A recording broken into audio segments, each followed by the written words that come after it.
Lalu benarkah pemberian amnesti kepada para penghina Jokowi adalah sinyal kuat Prabowo mulai menjauhi Jokowi? Kita bahas bersama Ketua Great Institute Syahganda Nainggolan, lalu juga ada Waketum Jokowi Mania Andi Azwan, dan analis politik Carta Politika Yunarto Wijaya yang sudah bergabung via Zoom. Di studio ada Bung Ganda dan Bung Andi, apa kabar? Baik, selamat sore. Selamat sore. Mas Toto juga bisa dengar suara studio ya? Selamat sore, Bung Andi, Bang Syahganda. Selamat sore, Toh. Oke, saya mau ke Bung Ganda dulu. Bung Ganda, amnesti kepada Sekjen PDIP sudah dikasih. Kemudian ternyata kepada kedua penghina Presiden Joko Widodo juga itu diberikan pengampunan. Bisa dibaca sebagai sinyal tertentu antara Pak Prabowo dan juga Pak Jokowi semakin merenggang? Ya kalau merenggang itu relatif ya menurut saya. Tapi kan kita pertama perlu mengapresiasi langkah Presiden 08 di bulan 8 ini, ya kan, untuk mengkoreksi bahwa kita ini sudah terlalu jauh konflik-konflik sosial yang terjadi di masyarakat kita selama 10 tahun belakangan ini, khususnya ada ribuan korban termasuk saya yang dipenjara ya karena kasus mengkritik undang-undang Omnibus Law waktu itu, dan kasusnya belum selesai. Misalkan Jumhur Hidayat yang masih di Mahkamah Agung ya, kita dihukum beberapa orang karena mengecam undang-undang Omnibus Law, tapi kita kemarin sudah menyelesaikan 1.000 orang. Tadi malam kita rapat aliansi ini persoalan Tapol-Napol, dan sebagian itu 210 orang sudah saya serahkan kepada Profesor Dasko, yang dalam hal ini meminta saya merapikan nama-nama itu dan kasusnya apa. Jadi kita mengapresiasi bahwa ini adalah koreksi. Jadi ketika Presiden itu melakukan langkah truk istilah kita, karena dia punya 4 kekuatan dalam bidang hukum yang dijamin undang-undang, melakukan garasi, amnesti, abolisi, dan rehabilitasi, maka dia mengambil keputusan itu dengan pertimbangan yang paling penting adalah pertimbangan yang menurut saya sangat-sangat penting buat bangsa ini ke depan ya, mengkoreksi sejarah, dan dia pasti memikirkan tentang persatuan. Nah, apakah persatuan itu seperti yang tadi Pak Menteri Hukum sampaikan, apakah persatuan punya konsekuensi ya, bahwa kemudian ada pihak-pihak yang sakit hati ya, kemudian menjauh misalkan, itu urusan lain, tapi ya itu kan dikembalikan kepada pihak-pihak. Tapi Anda melihat ada konsekuensi itu kepada hubungan antara Pak Prabowo dan Pak Jokowi? Ya kalau Pak Prabowo kan tidak mungkin mengeluarkan kartu trufnya memberikan satu amnesti kepada Hasto yang selama ini dianggap sangat kritik ya, terhadap mantan Presiden Jokowi, dan Hasto yang menjadi tangan kanan sekutunya Anies Baswedan yang di dalam banyak kesempatan pada saat kampanye membongkar hal-hal yang mungkin sensitif untuk kepemimpinan Presiden waktu itu, karena Presiden Jokowi waktu itu juga akhirnya mengakui bahwa itu perintah beliau untuk Tom Lembong ya? kepada Tom Lembong misalkan. Nah, ini kan 2 kelompok. Jadi kalau masyarakat itu sebenarnya ada 3 kelompok, dulu kelompok Prabowo, kelompok Anies, dan kelompok Megawati. Nah, mungkin saatnya di hari kemerdekaan ini kita melihat Prabowo pengen merangkul semua. Oke, pengen merangkul semua. Kalau gitu kita tanya ke Bung Andi. Bung Andi, kalau pemberian pengampunan kepada orang-orang yang dalam tanda kutip berseberangan dengan Pak Jokowi, sebagai relawan Pak Jokowi, Anda bisa menangkap atau bisa memahami itu? Ya, pertama-tama saya sangat appreciate ya. Kami ya semua apresiasi kepada Pak Prabowo sebagai Presiden ke-8 kita ini menunjukkan ke wisdomnya. Ya. Bahwasanya anak bangsa ini harus sama-sama tidak melihat ke belakang gitu. Kita harus melihat ke depan untuk bersama-sama membangun bangsa ini gitu. Kalau dari pihak Pak Jokowi itu tidak ada rasa balas dendam apapun, itu tidak ada. Dan sangat mengapresiasi kalau ini memang hak prerogatif dari Pak Prabowo sebagai Presiden Republik Indonesia untuk itu. Jadi kalau dikatakan mungkin dibilang Pak Jokowi cawe-cawe, dalam hal ini dibuktikan gitu. Pak Jokowi tidak cawe-cawe untuk masalah hukum ini. Artinya proses yang berjalan itu sesuai dengan kaidah dari konstitusi, beliau sangat appreciate ya. Dan kita semua juga mengapresiasi apa yang telah dilakukan oleh Pak Presiden. Meskipun amnesti itu diberikan kepada 2 orang yang sudah divonis menghina Pak Jokowi. Siapapun itu, karena itu adalah keputusan hak prerogatif dari Pak Presiden. Pak Jokowi dan kami semua itu samina wa ta'na untuk itu. Oke, kalau tidak masalah katanya, kalau Mas Toto Anda melihatnya, sebenarnya keputusan yang diambil Pak Prabowo ini memang hanya ya untuk rekonsiliasi atau sebenarnya ada motif politik lagi di belakangnya? Mas Toto, suaranya masih di mute? Halo. Oke, silakan. Dengar? Iya.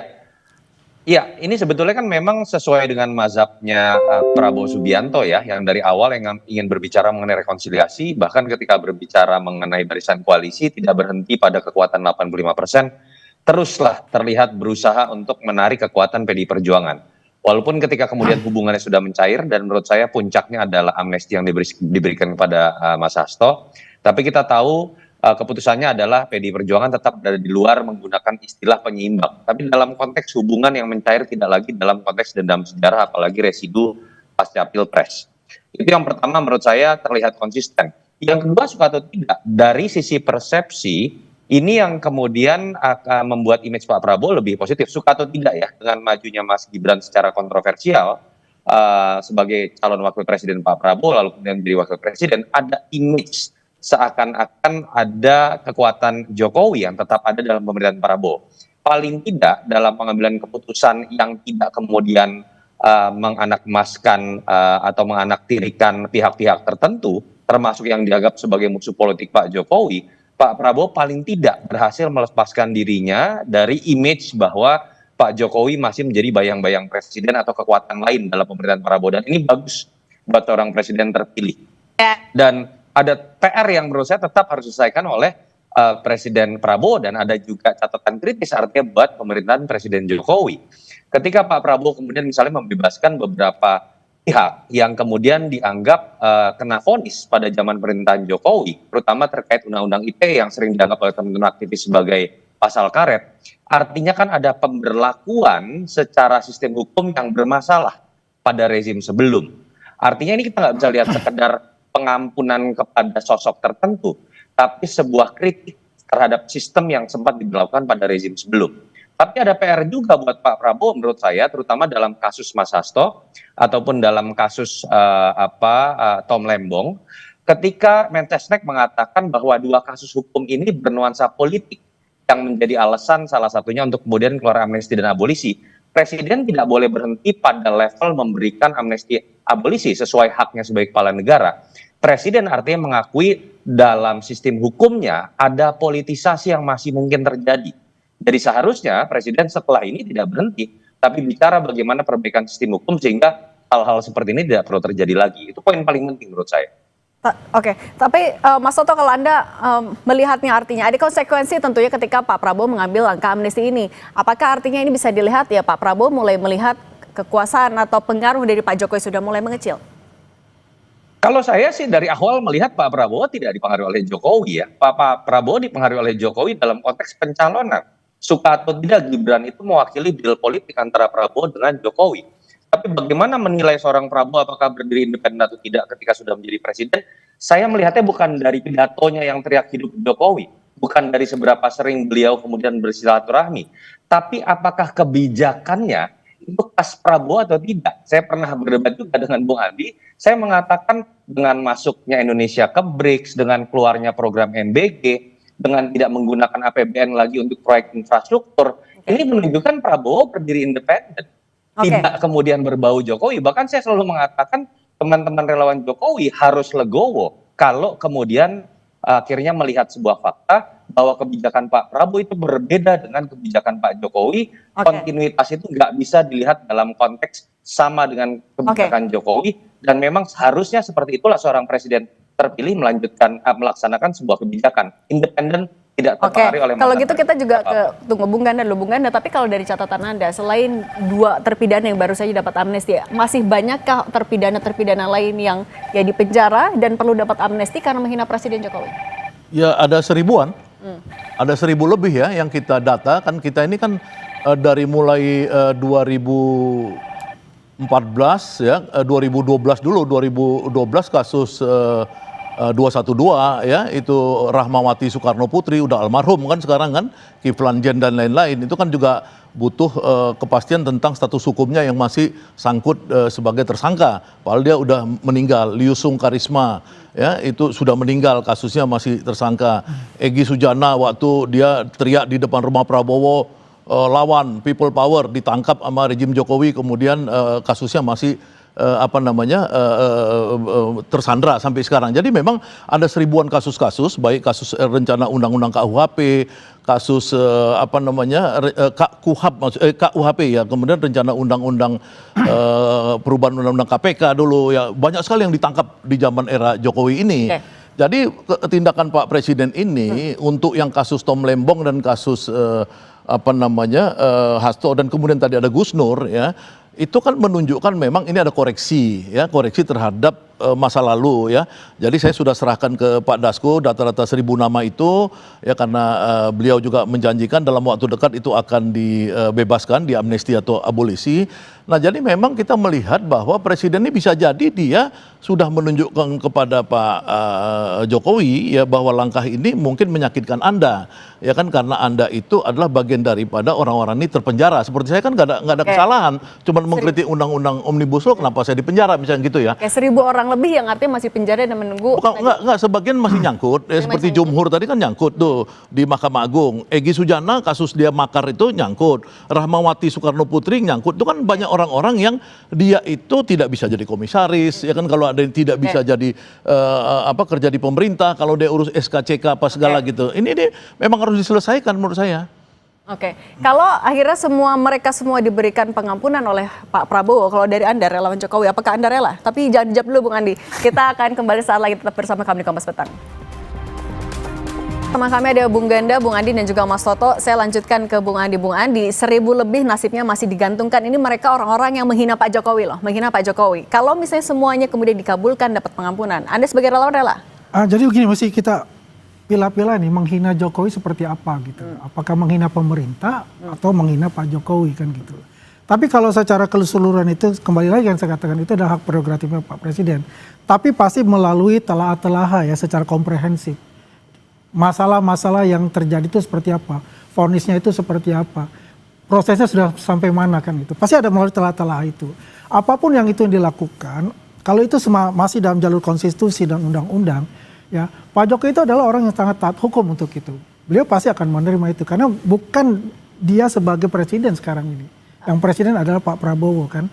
Jadi artinya apapun yang Pak Prabowo lakukan, Pak Jokowi pasti akan membackup untuk itu. Tapi kan ini adalah sebuah hak yang digunakan Pak Prabowo. Artinya sebenarnya Pak Prabowo juga punya pilihan untuk tidak melakukan itu.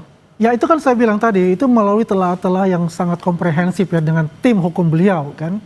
Jadi artinya apapun yang telah diputuskan itu adalah yang terbaik ya menurut Pak Prabowo untuk itu. Dan Pak Jokowi sebagai mantan presiden itu pasti akan mengerti tentang itu, pasti juga akan mendukung semua keputusan-keputusan dilakukan oleh Pak Prabowo. Oke, melalui jalur yang sudah semestinya dilakukan. Oke, kalau dari kubunya Pak Jokowi katanya mendukung Bung Ganda, tapi sebenarnya ini adalah keputusan yang didiskusikan dulu nggak dari Pak Prabowo kepada Pak Jokowi? Waduh, saya nggak ngerti ya, saya nggak ngerti. Cuman kalau saya ditanya sebagai pengamat ya, saya pikir ini adalah sikap yang paling tidak diinginkan Pak Jokowi tentunya ya, karena Pak Jokowi kan dari awal itu terlihat bahwa sama Hasto itu begitu mengalami tekanan ya, karena Hasto selama di luar itu terus menyerang Pak Jokowi.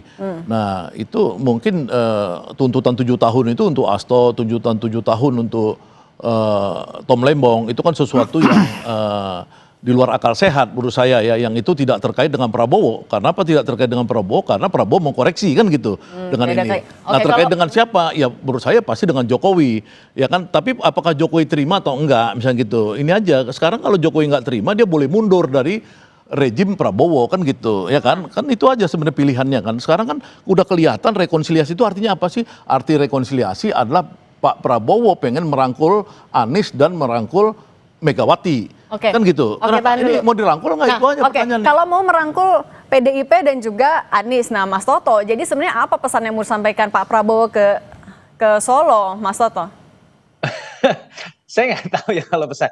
Saya lebih melihat begini, paling tidak Pak Prabowo semakin menegaskan bahwa salah pandangan yang mengatakan bahwa Jokowi itu masih menjadi bayang-bayang saya, bahwa saya masih ada di bawah bayang-bayang mantan presiden. Saya sebelumnya dari awal sudah melihat sebenarnya dari sisi kebijakan Pak Prabowo sudah berdiri sendiri. Ini khasnya Prabowo, bukan Jokowi, kebijakan yang sangat berbeda. Di sisi lain misalnya dalam konteks PDI Perjuangan, Pak Prabowo terus membangun komunikasi. Pertemuan misalnya dilakukan pada bulan April juga dilakukan dengan Ibu Mega. Artinya kan tidak serta-merta yang dianggap sebagai musuh politik Jokowi itu kemudian menjadi musuh politik Prabowo juga. Dan puncaknya adalah kebijakan amnesti, abolisi, bukan hanya terhadap Tom Lembong dan Hasto, tapi bahkan pihak-pihak yang dianggap menghina Presiden Jokowi pada saat pemerintahan Jokowi, kemudian juga dibebaskan. Poin paling pentingnya menurut saya adalah dia ingin menunjukkan bahwa dia mengambil keputusan sendiri. Jadi nggak perlu lagi ada pertanyaan misalnya keputusan abolisi dan amnesti ini apakah berdiskusi dengan mantan presiden, karena memang seharusnya tidak perlu dilakukan. Nah, oke. Siapapun yang terpilih itu tidak boleh kemudian dalam pengambilan keputusan bergantung pada mantan presiden. Dalam oke. konteks persahabatan, dalam konteks silaturahmi, tentu saja iya. Tapi poin paling penting gini loh, saya ingin mengatakan, saya berharap Pak Prabowo bisa konsisten ya. Apa yang dia lakukan secara yang diapresiasi oleh masyarakat dalam konteks pengampunan terhadap tahanan yang berbau politik, itu juga bisa dia berlakukan ketika kritik dilancarkan kepada dirinya. Ini jadi sangat penting buat legacy Pak Prabowo yang kita tahu, terutama buat teman-teman aktivis ya, termasuk Bang Jaganda lah. Pak Prabowo sering diidentikan dengan masa lalu. Dan diidentikan masa lalu itu ketika berbicara Orba anti kritik. Lalu kemudian berbicara hal-hal yang menjadi beban Orba. Apa yang dilakukan hari ini paling tidak menghapus sebagian stigma itu, tinggal pembuktian ke depan ketika ada yang mengkritik dirinya, menghina dirinya, apakah perlakuan yang sama sebagai seorang kepala negara dalam respon bisa terjadi juga atau tidak. Itu yang Saya mau ke Bung Andi tadi melanjutkan tadi pernyataan dari Bung Ganda. Kalau misalnya mau merangkul PDIP dan juga Anies, artinya Pak Jokowi ditinggalin dong. Melihat itu nggak? Nggak juga. Saya tidak melihat itu. Itu bukan sifatnya Pak Prabowo. Pak Prabowo yang merangkul semua kok. Kan dikatakan rekonsiliasi nasional. Siapapun anak-anak bangsa itu diajak untuk bersama-sama membangun bangsa ini gitu loh. Meninggalkanlah, kita kalau lihat jangan lihat spion ke belakang terus, kita fokus ke depan untuk pembangunan kita gitu. Tapi kan yang rekonsiliasi adalah musuh-musuh politiknya Pak Jokowi. Ini kita jangan katakan ini musuh ya Mbak. Ini adalah rivalitas secara politik. Secara pribadi tidak ada Pak Jokowi itu memusuhi adalah musuh, tidak. Ini adalah rivalitas politik. Tapi dalam hal bagi satu kesatuan anak bangsa, ini ada satu yang diorkestrasi oleh Pak Prabowo gitu loh. Jadi Pak Jokowi pasti juga akan legowo kok, nggak ada masalah untuk itu. Itu tapi adalah udah haknya Pak Presiden. Mau rekonsiliasi meskipun di situ isinya ada ya orang misalnya ada PDIP, ada Anies, nggak ada masalah. Nggak masalah. Nggak ada masalah itu. Itu saya mungkin mau ngasih masukan nih ya kepada teman-teman sebagian, saya nggak katakan Mas semua. Soto maaf boleh di mute dulu Mas. Oke, kalau gitu Bung Ganda, iyakah bisakah kalau Anda kacamata sebagai juga dari relawannya Pak Prabowo, mungkinkah ya Pak Jokowi akan bisa rekonsiliasi dengan orang-orang itu di dalamnya? Ya kan begini ya, kalau kita nih lihat seperti kata apa tadi siapa pembicara satu lagi tadi Junarto ya. Ya Mas Soto. Kan memang kelihatan langkah-langkah kebijakan Presiden Prabowo kan meninggalkan langkah-langkahnya arahnya Jokowi selama ini. Tapi kan kemudian yang orang meragukan selama ini apakah dia bisa mengambil sikap menjaga jarak untuk kasus-kasus politik yang menyangkut lawan-lawan politik. Ya seperti kasus Hasto, kasus Tom Lembong ini kan menunjukkan Prabowo ngambil sikap. Ini sikap gua, pribadi gua. Nah, artinya di sini dia saya lihat meninggalkan Jokowi.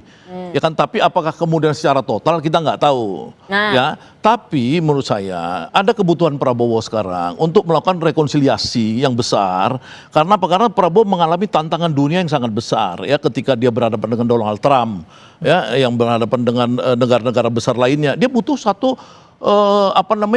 kekuatan semesta Indonesia ini di bawah dia. Dia nggak bisa gara-gara ada Presiden Jokowi nggak suka sama Mega, nggak suka sama yang lainnya, Anies apa segala, kemudian itu dibawa sampai sekarang. Enggak. Menurut saya memang Pak Jokowi harus insaf juga, jangan terus-terusan pengen mempengaruhi, menginfluence Prabowo. Kalau menurut saya cukuplah Gibran dititipkan kepada Prabowo, sisanya udah kayak SBY aja, nggak ikut campur lagi cawe-cawe gitu loh. Kalau Mas, artinya kalau cawe-cawe lo Bang Ganda. Ini kan pandangan politik. Silakan Mas Andi ini kan. Mas Soto, artinya kalau dari mendengar penjelasan dari Bung Ganda, apakah ini artinya ya Prabowo bilang dadah Jokowi? Singkat saja. Bukan dadah ya, saya berdiri tegak independen. Jadi jangan ada cawe-cawe. Saya nggak mengatakan Pak Jokowi akan cawe-cawe juga. Saran saya minimal deh kalau kita nggak mau kemudian berspekulasi macam-macam tentang Pak Jokowi, teman-teman relawan sebagian jangan terlalu berbicara hitam putih. Ini contoh ya, Sylvester itu sering loh dalam diskusi tentang forum pemakzulan, tentang memberikan masukan, analisisnya langsung dikaitkan dengan yang kalah pemilu, yang sakit hati. Hal-hal itu yang membuat nama Pak Jokowi semakin jelek ketika Anda berbicara sebagai relawan Jokowi. Karena pada kenyataannya Prabowo sangat menyukai rekonsiliasi. Yang tadi Bang Syahganda katakan memang modal dasar dalam situasi global yang tidak mudah. Kalau stabilitas politiknya rapuh, kalau nambah musuh, itu akan menjadi beban buat Presiden Prabowo. Itu yang menurut saya harus jadi catatan Oke. buat teman-teman relawan Jokowi. Oke. Sebagian, saya nggak katakan, semoga Bung Andi bukan termasuk diantaranya. Oke, terima kasih kalau gitu Mas Toto, Bung Ganda dan juga Bung Andi sudah berbagi bersama kami di Kompas Petang. Saya selalu semuanya. Sore Mas Toto. Terima kasih. Terima kasih. Terima kasih Bang Syahganda.